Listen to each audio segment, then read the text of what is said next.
السلام علیکم پیارے دوستو، آج کافی دنوں کے بعد آپ سے ملاقات ہو رہی ہے۔ آج میں یہ ایک معلومات آپ کے ساتھ شیئر کرنا چاہتا ہوں کہ میرا چوتھا اسٹنٹ ڈلا ہے دل میں۔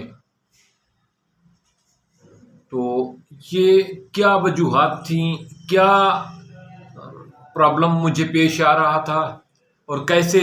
پروسیس ہوا، یہ معلومات آپ کے ساتھ شیئر کرنا چاہتا ہوں تاکہ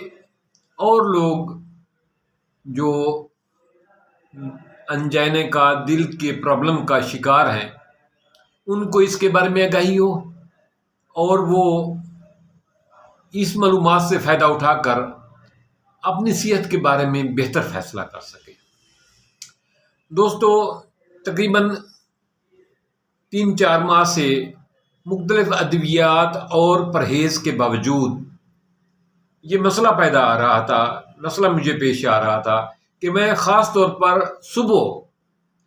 جب سویا ہوا ہوتا تھا خالی پیٹ، تو اس وقت میری چھاتی میں پین ہوتا تھا اور گلے کے جو گدود ہیں، یہ گلے کی کلیاں جو ہیں یہ کھینچی جاتی تھی۔ بعض اوقات صبح ناشتے کے لیے دودھ اور دہی لینے کے لیے جاتا تھا، جو ہمارے بالکل گھر کے قریبی شاپ تھی، تو وہاں جاتا تھا۔ آتے ہوئے یا جاتے ہوئے اس وقت یہ پین ہوتی تھی چھاتی میں بھی، اور گلے کے گدود کھینچے جاتے تھے، اور بعض اوقات جبڑے جو ہے نا وہ محسوس ہوتا تھا کہ دانت جو ہے نا، وہ داڑھیں جو ہیں وہ ان بیلنس ہو گئی ہیں۔ بعض اوقات بازو میں بھی پین ہوتی تھی، چھاتی میں ایسے ہوتا تھا جیسے جام ہو گئی ہو۔ اور بعض اوقات ناشتہ کرنے کے بعد دفتر آتا تھا، دفتر آ کے یہاں میرا کوئی ہیوی کام نہیں ہے، تو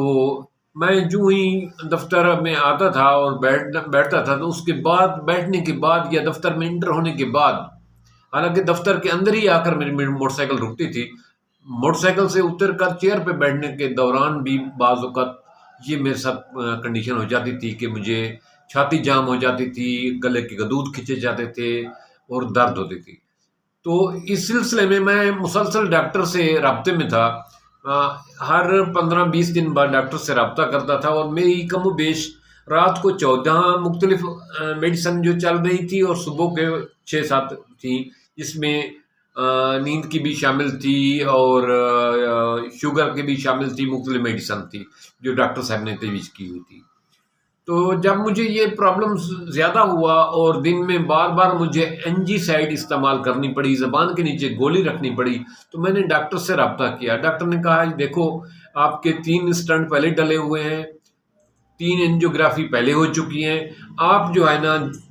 کوشش کریں کہ ان دوائیوں پر آپ کا گزارا ہو، جتنے تک ہو سکتا ہے برداشت ہو سکتا ہے برداشت کریں، نہیں تو پھر اینجیوگرافی کریں گے، دیکھیں گے کہ کیا مسئلہ ہوتا ہے۔ مجھے جب یہ برداشت سے زیادہ ہوا تو ڈاکٹر صاحب سے میں نے رابطہ کیا، تو ڈاکٹر صاحب نے 30 تاریخ کو، یہ جو اگست کی تھی، اس دن ڈاکٹر صاحب نے میری اینجیوگرافی کرنے کا فیصلہ کیا۔ اینجیوگرافی کے پروسیس میں جو ہی میں گیا تو ڈاکٹر نے مجھے گائیڈ کیا کہ آپ کے اینجیوگرافی کے پروسیس میں ہو سکتا ہے کہ اسٹنٹ ڈالنا پڑے، اسٹنٹ ڈالیں گے، ہو سکتا ہے کہ آپ کو بائی پاس کی طرف جانا پڑے، آپ ذہنی طور پر تیار رہیں۔ میرے ساتھ جو میرا بیٹا تھا علمدار، اس کو بھی اس نے گائیڈ کیا، اور اس کے بعد مجھے اینجیوگرافی کے پروسیس میں لے گئے،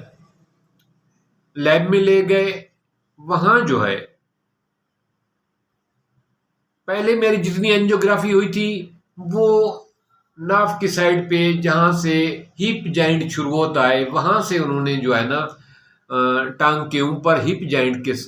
کارنر پہ، یہاں سے انہوں نے جو ہے نا ایک وین کے ذریعے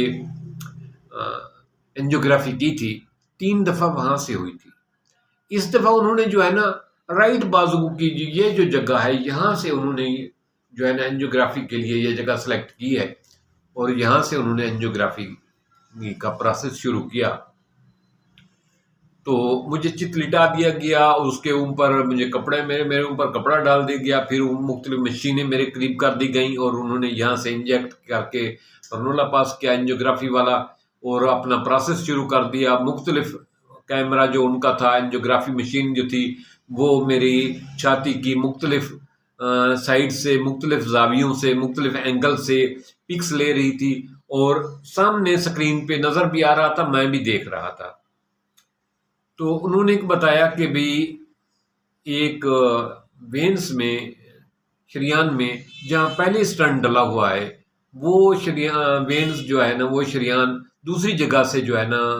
بلاکیج آیا ہوا ہے، تو ہم دوسرا اسٹنٹ ڈالتے ہیں، امید ہے کہ اس سے گزارا ہو جائے گا۔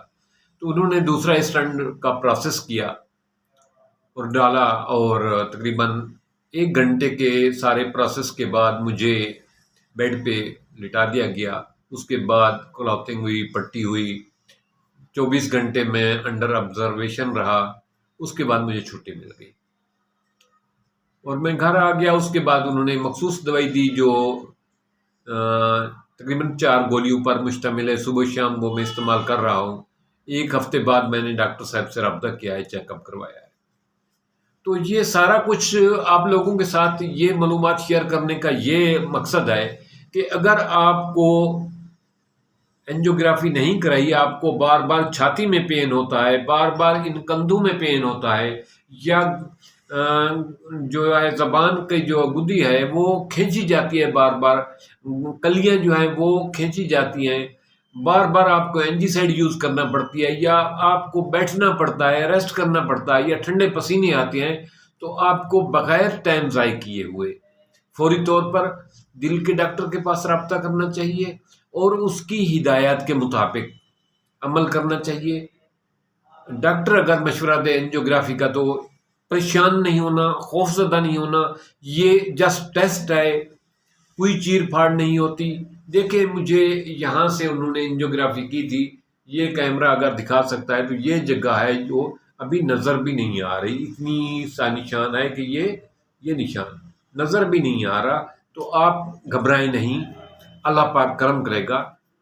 اپنی صحت پر دھیان دیں، اپنی خوراک پر دھیان دیں، پرہیز پر دھیان دیں، اور ڈاکٹر کی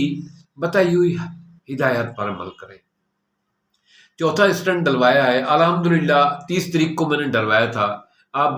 آج 12 تاریخ ہے۔ الحمدللہ میں ہر لحاظ سے فٹ ہوں،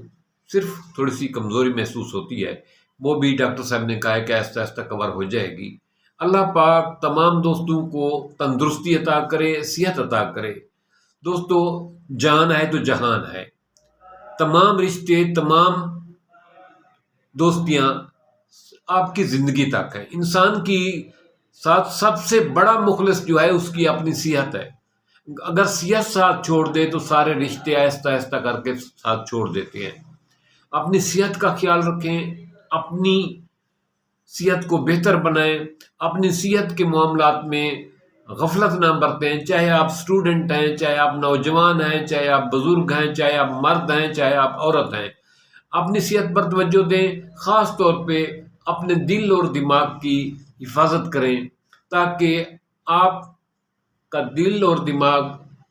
تندرست ہوگا تو آپ زندگی کے باقی معاملات کے بارے میں بھی اچھا کر سکیں گے، اپنی فیملی کے لیے بھی آپ کچھ کر سکیں گے اگر آپ صحت مند ہوں گے۔ تو اپنی صحت کو بہتر بنائیں، اپنی صحت پر توجہ دیں، اور اگر ڈاکٹر کبھی آپ کو دل کے معاملے میں کوئی بھی گائیڈ لائن دیتا ہے، کوئی بھی مشورہ دیتا ہے، تو اس کو نظر انداز نہ کریں، اس سے خوف زدہ نہ ہوں، اس کی ہدایت پر پورا عمل کریں۔ امید ہے کہ یہ ویڈیو جو ایسے لوگ، ایسے نوجوان جن کے والدین اس پرابلم کا شکار ہیں اور پریشان ہیں، تو ان کو یہ معلوماتی ایک لیکچر کے طور پر مدد دے گی اور ان کے لیے رہنمائی ہوگی۔ تھینکس۔